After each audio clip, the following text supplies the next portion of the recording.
Hello guys, welcome to my YouTube channel. आज हम लोग स्टार्ट करने वाले हैं medical surgical nursing first. Medical surgical nursing first में सबसे पहले आज हम लोग देखने वाले हैं रिस्पायरेटरी सिस्टम का डिसीज़ जिसका नाम है इम्फाइसीमा।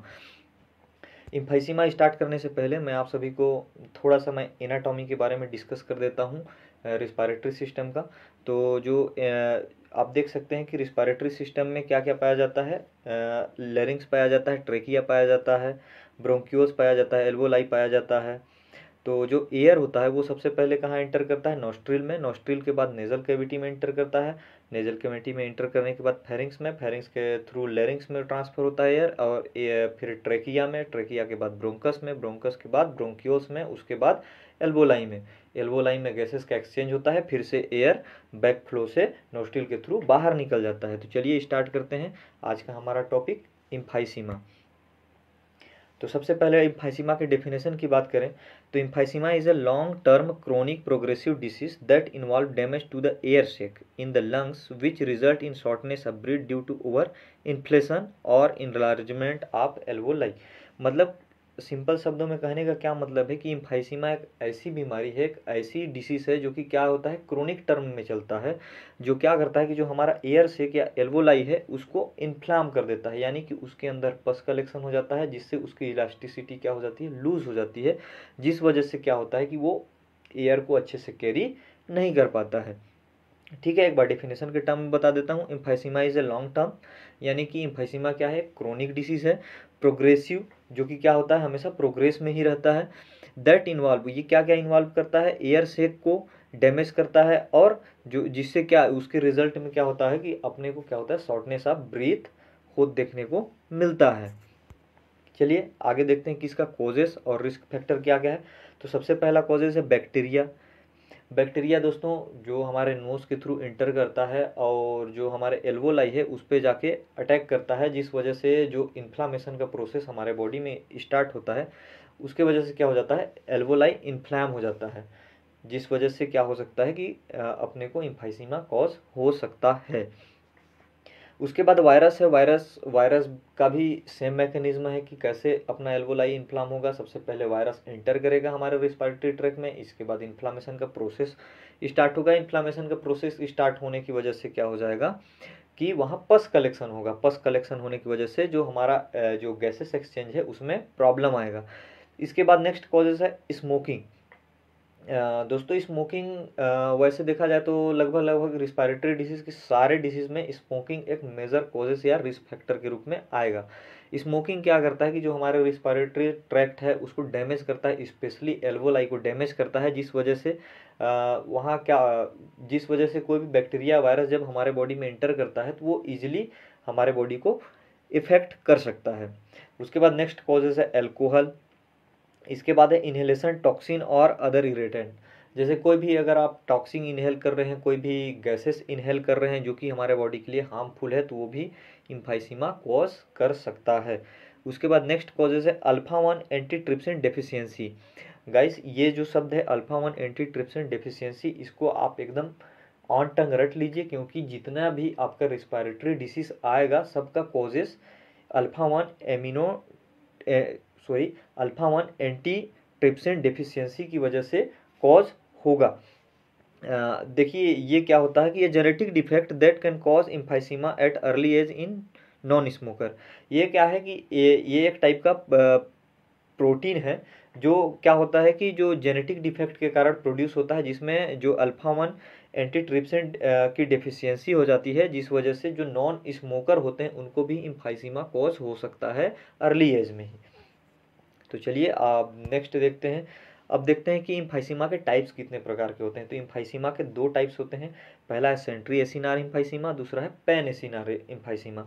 आप डायग्राम में भी देखिए कि जो सेंट्री एसिनार इम्फाइसीमा है वो टू दी सेंटर पॉइंट को अफेक्ट कर रहा है, यानी कि जो एल्वोलाई के जो अगल बगल वाले एरिया हैं, और पैन एसिनार पूरे एल्वोलाई के आसपास के अराउंड एरिया को कवर कर रहा है और पूरे एरिया को अफेक्ट कर रहा है। तो चलिए इसको डिटेल में देखते हैं क्या होता है। सबसे पहले centriacinar emphysema. Centriacinar emphysema involves destruction of respiratory bronchioles and spread peripherally, alveolar sac remain intact. यानी कहने का क्या मतलब है कि जो सेंट्री एसिनार इम्फाइसीमा है वो सिर्फ किसको अफेक्ट करता है, ब्रोंकियोल्स को अफेक्ट करता है। आप देख रहे हैं डायग्राम में, ये सिर्फ किसको अफेक्ट कर रहा है, ब्रोंकियोल्स को अफेक्ट कर रहा है। और जो अपना एल्वोलर सेक या एल्वोलाई है वो क्या है कि अभी भी अपने नॉर्मल पोजीशन पे बना हुआ है। लेकिन वहीं अगर मैं पेन एसिनार इम्फाइसीमा की बात करूं, panacinar emphysema this involve destruction of respiratory bronchioles, alveolar ducts and alveoli. यानी कि आप इसको अगर देखिएगा तो इसमें क्या कहने का मतलब है कि जो आपका ब्रोंकियोल्स है, एल्वोलाई है और एल्वोलर डक्ट है, ये तीनों चीज़ों को अफेक्ट कर रहा है। आप ये डायग्राम में देखिए, ये जो अपना ब्रोंकियोल्स है, अपना जो एल्वोलाई है और एल्वोलर डक्ट है, तीनों को क्या कर रहा है, डिस्ट्रक्शन कर रहा है, जिस वजह से अपना पेन एसिनार इम्फाइसीमा में इन्फ्लामेशन देखने को मिल रहा है उसके आसपास के एरिया में। चलिए आगे देखते हैं, आगे क्या बोल रहा है, it is a more severe than centriacinar emphysema. ये क्या है कि ज़्यादा सीवियर है किससे, सेंट्री एसिनार इम्फाइसीमा से पेन एसिनार इम्फाइसीमा। जाहिर सी बात है कि अगर ये वो सिर्फ किसको अफेक्ट कर रहा था, ब्रोंकियोल्स को अफेक्ट कर रहा था, लेकिन ये ब्रोंकियोल्स, एल्वोलर डक्ट और एल्वोलाई तीनों को अफेक्ट कर रहा है, तो ये ज़्यादा सीवियर फॉर्म में होगा। अब आगे देखते हैं कि पैथोफिजियोलॉजी यानी कि इम्फाइसीमा कैसे कॉज हो रहा है। तो देखिए सबसे पहले क्या हो रहा है, ड्यू टू अंडरलाइन कॉजेस, किसी भी कारणों की वजह से, जैसे कि या तो वो वायरस हो या बैक्टीरिया हो या आपका स्मोकिंग इरिटेंट हो या अल्फा 1 एंटीट्रिप्सिन डेफिशिएंसी हो, जिसके वजह से क्या हो रहा है कि the alveolar wall have been destroyed and loss elasticity. जो अपना एल्वोलर वाल है वो क्या कर दे रहा है, अपना इलास्टिसिटी लूज कर दे रहा है। इलास्टिसिटी कहने का मतलब क्या है, सपोज दैट आपके पास एक रबर है, आप रबर को बार बार खींचते हैं तो कुछ टाइम के बाद क्या होता है कि रबर जो अपना नॉर्मल पोजीशन रहता है वो छोड़ देता है और उससे लंबा हो जाता है। तो उसी टाइप से ये क्या कर देता है, अपना इलास्टिसिटी जो एल्वोलर वाल है वो लूज कर देता है। इसके बाद due to loss of elasticity the alveoli get collapse and make gas exchange harder. अब जिस वजह से क्या होता है कि जो इलास्टिसिटी लॉस होने के कारण जो एल्वोलाई क्या हो जाते हैं, आपस में कोलैप्स हो जाते हैं, यानी कि आपस में जुड़ जाते हैं, जिस वजह से क्या होता है कि गैस एक्सचेंज करना इतना इजीली नहीं रह जाता है, गैस एक्सचेंज हार्डर हो जाता है, जिसके वजह से क्या होता है कि result in decreasing oxygen level in the blood and blood compounds by gradually increasing the breathing rate. जिसके रिजल्ट में क्या होता है कि जो ऑक्सीजन है वो हमारे बॉडी में क्या होता है, कम हो जाता है। कम होने की वजह से क्या हो जाता है कि आप बॉडी को ऑक्सीजन चाहिए, तो बॉडी को ऑक्सीजन के रिक्वायरमेंट को फुलफिल करने के लिए आपका जो ब्रीथिंग रेट है वो इंक्रीज हो जाता है, और इसी तरह से ये इम्फाइसीमा कॉज हो जाता है। एक बार मैं फिर से रिपीट करता हूँ कि सबसे पहले क्या होता है कि जो अंडरलाइन कॉजेस है उसके वजह से जो एल्वोलाई का जो वाल है उसका इलास्टिसिटी लूज हो जाता है। इलास्टिसिटी लूज होने की वजह से क्या हो जाता है कि जो एल्वोलाई है वो कोलैप्स हो जाता है, और कोलैप्स होने की वजह से ऑक्सीजन का डिमांड बॉडी में बढ़ जाता है और ऑक्सीजन की कमी हो जाती है, जिस वजह से ऑक्सीजन की डिमांड को पूरा करने के लिए जो पर्सन है जो इम्फाइसीमा से सफ़र कर रहा है उसको शॉर्टनेस ऑफ ब्रीथ हो जाता है और वो जल्दी जल्दी सांस लेना चालू कर देता है, और इसी तरह से इम्फाइसीमा कॉज हो जाता है। तो पैथोफिजियोलॉजी आप लोगों को क्लियर हो गया होगा। अब आगे देखते हैं, अब देखते हैं साइन सिम्टम या क्लिनिकल मैनिफेस्टेशन, यानी कि अगर कोई इम्फाइसीमा का पेशेंट आपके पास आता है तो उसमें कौन कौन से साइन सिम्टम नज़र आएंगे। तो पहली बात तो इम्फाइसीमा अचानक डेवलप नहीं होता है, ये धीरे धीरे डेवलप होता है। तो emphysema usually develop slowly, symptom are mild in beginning but get worse as the disease progress. जो स्टार्टिंग में इम्फाइसीमा की स्टार्टिंग में है उसमें क्या होता है कि जो सिम्टम होते हैं वो माइल्ड होते हैं, लेकिन धीरे धीरे जैसे जैसे डिसीज प्रोग्रेस करता है उसी तरह से सिम्टम बढ़ते जाते हैं। तो सबसे पहले अर्ली सिम्टम में क्या क्या अपने को दिखने को मिलता है, तो कफिंग देखने को मिलता है, वीजिंग साउंड देखने को मिलता है। वीजिंग साउंड कहने का मतलब क्या है कि जब सांस लेगा या जब वो ब्रीथिंग करेगा तो आपको उसमें सीटी, जैसे कोई सीटी, बच्चे लोग अक्सर सीटी मारते हैं, आपने सुना होगा, तो जो सीटी मारते हैं उसी टाइप का साउंड आएगा, उसको क्या बोलते हैं, वीजिंग साउंड। उसके बाद है हॉर्न, यहाँ थोड़ा सा मैं गलत लिख दिया हूँ, हॉर्सनेस ऑफ ब्रीथ होगा, हॉटनेस आप ब्रीथ लिख दिया हूँ, यहाँ पर क्या होगा, हॉर्सनेस ऑफ ब्रीथ देखने को मिलेगा।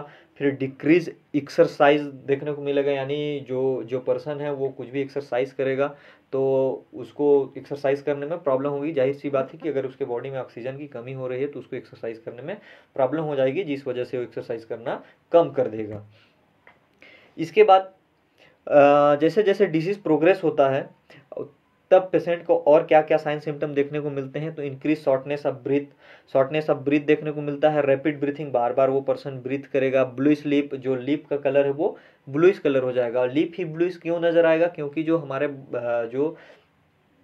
जो लिप्स है वहाँ पर क्या होता है कि ब्लड सप्लाई बहुत ज़्यादा अमाउंट में पाया जाता है। तो जैसे ही ऑक्सीजन का कमी होगा तो हमारे लिप्स में सबसे पहले ऑक्सीजन की कमी होगी, जिस वजह से हमारा लिप्स क्या होगा, ब्लूइश कलर का देखने को मिलेगा। साथ ही साथ क्या देखने को मिलेगा, फटीग होगा, चेस्ट का साइज इंक्रीज हो जाएगा। चेस्ट का साइज क्यों इंक्रीज होगा, क्योंकि हमारे जो एल्वोलर सेक है उसमें पश का कलेक्शन हो रहा है, पश के कलेक्शन होने की वजह से जो चेस्ट का साइज है वो इंक्रीज हो जाएगा। कफिंग अप थिक और ब्लडी म्यूकस, जो पर्सन होगा वो थिक म्यूकस कफ करेगा, या साथ में क्या कर सकता है कि ब्लडी म्यूकस भी कफ कर सकता है। Loss of appetite and weight, धीरे धीरे उसका क्या होगा कि भूख कम हो जाएगा, उसका वेट घटना चालू हो जाएगा।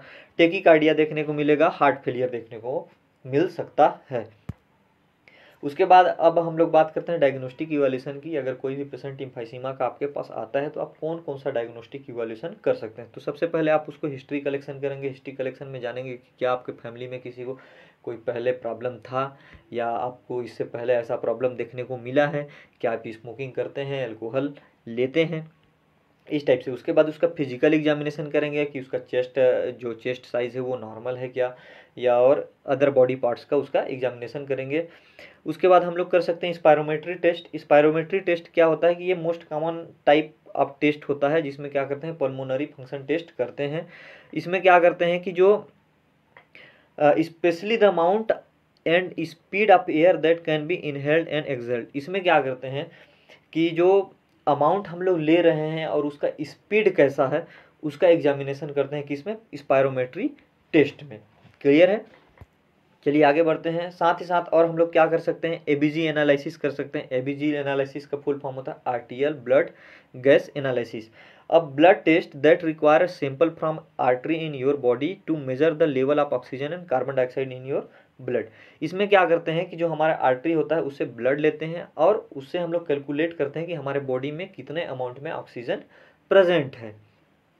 इसके बाद हम लोग क्या कर सकते हैं, कंप्लीट ब्लड काउंट कर सकते हैं। कंप्लीट ब्लड काउंट करने से हम लोग को ये पता चल जाएगा कि हमारे बॉडी में कोई इन्फेक्शन तो नहीं है, क्या इन्फेक्शन की वजह से जो हमारे डिफेंस मैकेनिज्म है वो एक्टिवेट तो नहीं हुआ है, क्या लिम्फोसाइट और जितने भी डिफेंस मैकेनिज्म के पार्ट्स हैं उनका अमाउंट ज़्यादा तो नहीं बढ़ गया है, वाइट ब्लड सेल का अमाउंट ज़्यादा तो नहीं हो गया है।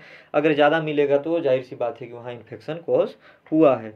उसके बाद हम लोग क्या कर सकते हैं, स्पूटम एग्जामिनेशन कर सकते हैं। इसके बाद फिर नेक्स्ट क्या कर सकते हैं, test for alpha one antitrypsin deficiency. हम लोग अल्फा-1 एंटीट्रिप्सिन डेफिशिएंसी का टेस्ट कर सकते हैं कि इसके बॉडी में क्या कोई डेफिशिएंसी तो नहीं है अल्फा-1 एंटीट्रिप्सिन की। चलिए अब बात करते हैं मैनेजमेंट की। तो सबसे पहले मेडिकल मैनेजमेंट।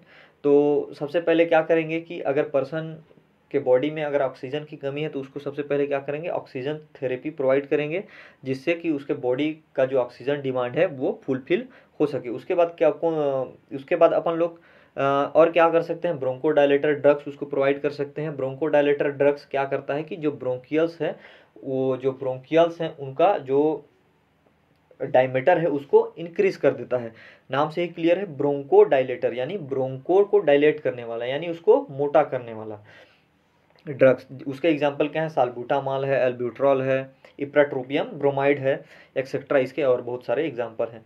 साथ ही साथ हम लोग क्या कर सकते हैं, कार्टिकोस्टेरॉइड ड्रग देख सकते हैं। कार्टिकोस्टेरॉइड ड्रग हम लोग को इन्फ्लामेशन को रिड्यूस करने में हेल्प करेगा। इसका एग्जाम्पल है बैक्लोमेथाजोन, ब्यूडेसोनाइड, डेक्सामेथाजोन। उसके साथ साथ हम लोग क्या करेंगे, एंटीबायोटिक दे सकते हैं। एंटीबायोटिक में एमॉक्सिसिलिन, एजिथ्रोमाइसिन, ये जनरली दो ड्रग हैं जिनको हम लोग रिस्पायरेटरी ट्रैक्ट के इन्फेक्शन को ठीक करने के लिए करते हैं। एंटीबायोटिक का क्या करेगा कि एंटीबायोटिक जो बैक्टीरिया है वहाँ पर उसको किल करने का काम करेगा।